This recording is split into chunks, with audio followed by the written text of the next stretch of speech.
എങ്ങനെ ഇതൊക്കെ ചെയ്യാൻ തോന്നുന്നേ?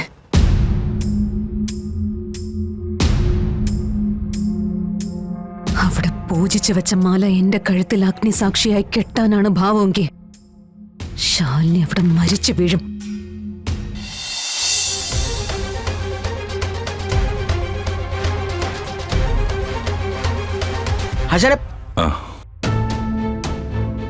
മൊത്തത്തിൽ ഒരു കല്യാണ സെറ്റപ്പാ പുറത്ത് ഒരുക്കുന്നത്. അച്ഛൻ തന്നിട്ട് പോയതാ.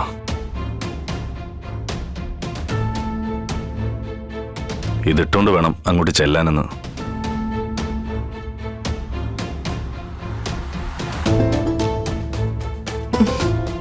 എന്താ ശിവ ചെയ്യ?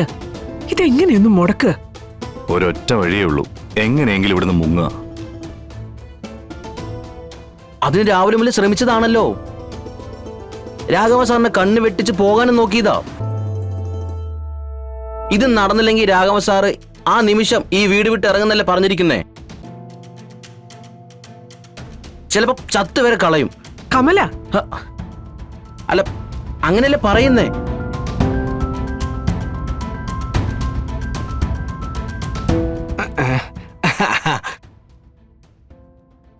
അതെ നിക്കണ ചെറുക്കൈ.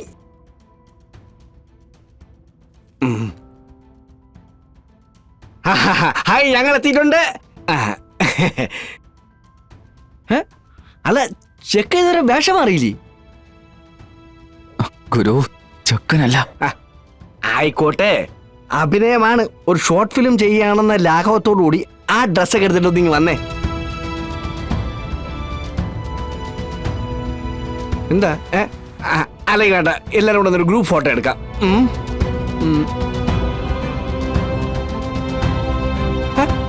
ഇതെന്താ ആര് ചിരിക്കാത്ത? മരണ വിട്ട് നിൽക്കും പോലെയാണോ നിൽക്കുന്നത്? ഒന്ന് ചിരിച്ചെന്നേ. Ready, smile please.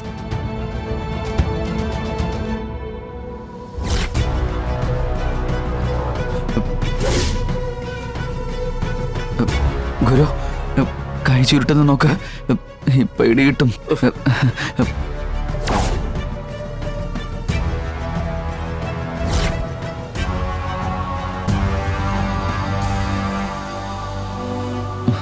സംഗതി പന്തിയല്ല. ഇനി ഇവിടെ നിന്നാലേ ചിലപ്പോ ഗുരു ആയിരിക്കും മരിക്കാൻ പോകുന്നത്. ഗുരുവിന്റെ വീടൊരു മരണ വീടാക്കണോ? വേണ്ട, ഒരിക്കലും വേണ്ട. എന്നാ വലിയ എന്തോ രാഘവ സാർ വിളിക്കുന്നത്. ഇപ്പൊ വരാമേ. അല്ലെങ്കിൽ ഒരു ഫോട്ടോ എടുത്തിട്ട് പോയി എന്തോ പോലെ ഒരു എന്റെ ഏതെങ്കിലും ഒരു ഫോട്ടോ തന്റെ ഈ ക്യാമറ പതിഞ്ഞ തന്റെ ഈ പേട്ട തല തമ്പാനൂർ ബസ് സ്റ്റാൻഡിൽ വിൽക്കാൻ വെക്കും. പെടലൂടി ഒന്ന്.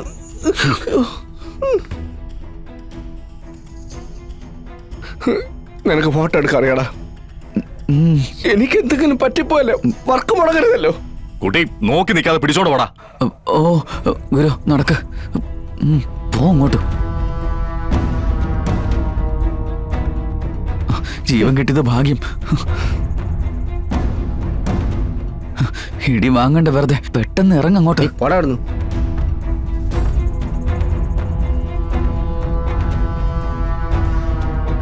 നോക്കട്ടെ സത്യമേ, എന്തെങ്കിലും വഴിയുണ്ടോന്ന് നോക്കട്ടെ.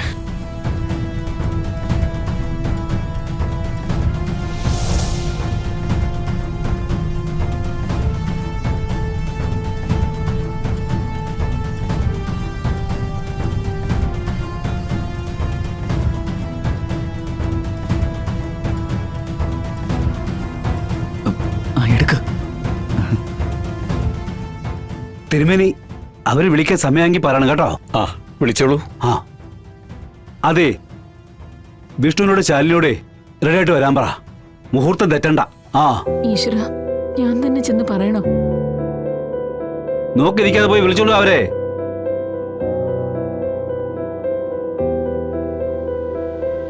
ഒന്ന് പെട്ടെന്ന് വരാൻ പറ. പിന്നെ ഭാമയും വിളിച്ച്. ഭാമേ, ഭാമേ, ഇത്ര നേരം കാര്യം നടക്കുമ്പോ അകത്ത് വിളിച്ചിരിക്കുവാന്നോ? നീ പൊന്നി, നീ ഇതിന് പോയില്ലേ? ആ, അത് ശരിയാന്നോ? എന്താ അച്ഛാ ഇവിടെ നടക്കുന്നത്? ഇവിടെ കല്യാണം നടക്കാൻ പോന്നേ. ആരൊക്കെ തമ്മിലുള്ള കല്യാണം അച്ഛാ? അതൊക്കെ ഉണ്ട്. സമയമാകുമ്പോ മക്കളുമാര് കണ്ടാ മതി. അല്ല, മക്കളുമാര് ഫോട്ടോ എടുത്തായിരുന്നോ? ഇല്ല. ഇല്ലേ? ഡോ ഗ്ലീറ്റി, ഓ കൊച്ചുങ്ങളെ ഫോട്ടോ എടുത്തില്ലേ? ആ ക്ലീറ്റ അല്ല അച്ഛാ, ക്ലീറ്റസ്. ആ അങ്ങനെ പറഞ്ഞു കൊടുക്കും മോളെ. ചുമ്മാ ചിലക്കൊന്ന് ഫോട്ടോ എടുക്കടാ. എടുത്ത് തോളി കേട്ടെ. ആ റെഡി.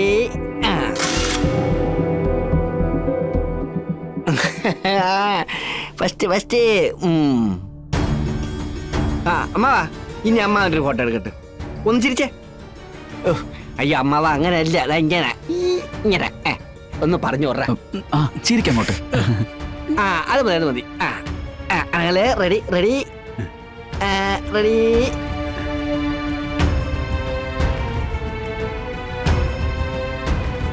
മോളെ,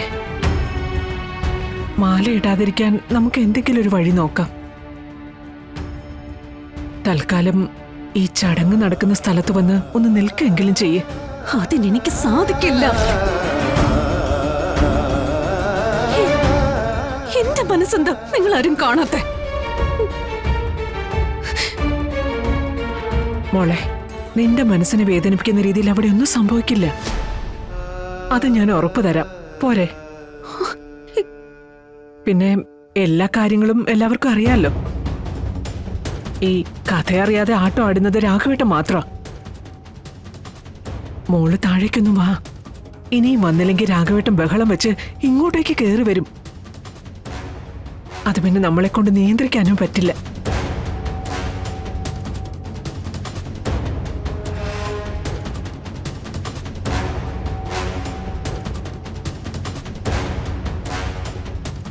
ആഹാ, രാഘവ സാറിന്റെ സെലക്ഷൻ കൊള്ളാം. ഇപ്പൊ കറക്റ്റ് കല്യാണ ചെക്കൻ.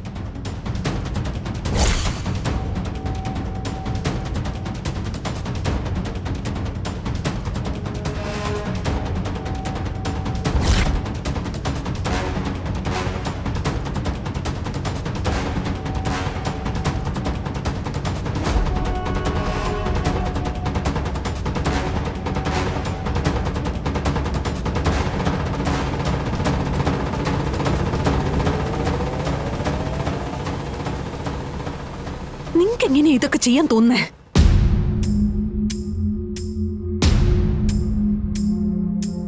അവിടെ പൂജിച്ചു വെച്ച മാല എന്റെ കഴുത്തിൽ അഗ്നിസാക്ഷിയായി കെട്ടാനാണ് ഭാവമെങ്കിൽ ശാലിനി അവിടെ മരിച്ചു വീഴും.